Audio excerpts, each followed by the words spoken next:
একজন মুসলিম আমাদের গীতা নিয়ে কি কথা বলেছে। তোমরা আগে সম্পূর্ণ এই ভিডিওটা দেখো, তারপরে আমি কিছু বলছি। তাকে অবমাননা করেছেন।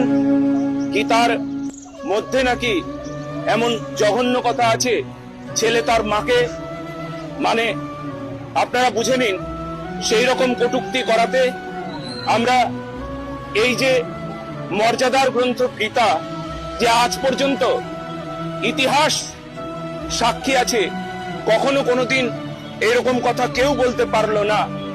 আজকে ওনাকে দেখাতে হবে। আর আমরা ওনার বিরুদ্ধে এফআইআর জমা দিলাম।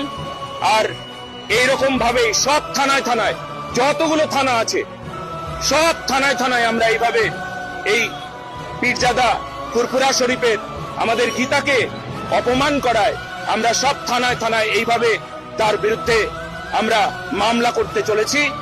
আর আপনারা সঙ্গে আছেন, দেখুন লক্ষ লক্ষ সনাতনী আমার সঙ্গে আছে।